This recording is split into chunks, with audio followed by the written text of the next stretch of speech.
Lakini kwa sasa tupate sherehe kidogo baba. Manake ilikuwa ni mbwembwe na vigelegele katika kanisa la KAG Kiambu, eneo la Molo, wakati wa sherehe za kumbukumbu ya miaka 61 ya ndoa kati ya Elijah Mwaura na Bi Lucia Wanjiru. Maharusi hao ambao wamebarikiwa na watoto 14 wameambia NTV Mashinani kuwa wameishi miaka hiyo yote kwa kuyapa mapenzi kipaumbele, kuvumiliana na vile vile kusameheana. Umejifunza kitu? Wacha mwandishi wetu wa Molo Jimson Ndongo akufunze mengi zaidi katika taarifa hii.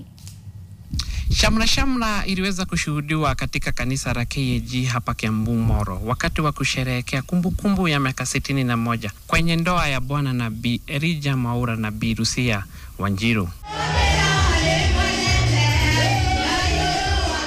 Tuko hapa leo mchana wa leo tukishukuru Mungu kwa miaka 61 tumekaa na huyu bibi yangu ambaye ni Lucia Wanjiru.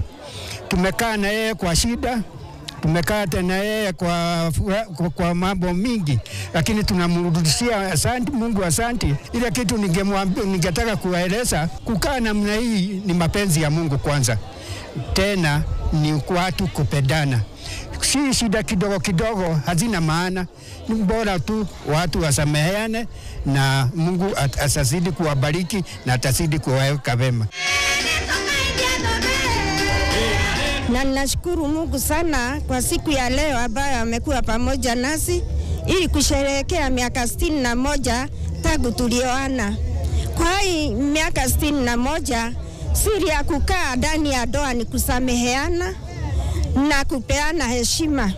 Tumekuwa hapa Kiambu tangu 1965 na nilipowajua baba Kamau na mama Kamau, na tumeishi na wao vizuri, na sijasikia siku moja wakiwa na shida, sijasikia wakiwa na vita.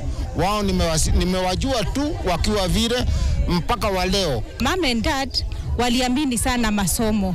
Hata wakati hakukuwa na pesa, hakukuwa na namna ya kutupeleka shule, walihakikisha ya kwamba walikazana kulima, kutafuta pesa, kutang'ang'ana kabisa, na huo msingi umetusaidia sana. Wamekuwa marafiki wa karibu sana kwa maisha yetu. Kila wakati kukiwa na shida, wanakuanga haraka sana kusuruhisha difference yao. Hata hawakuwa wanataka tuone ama tujue wamekosana.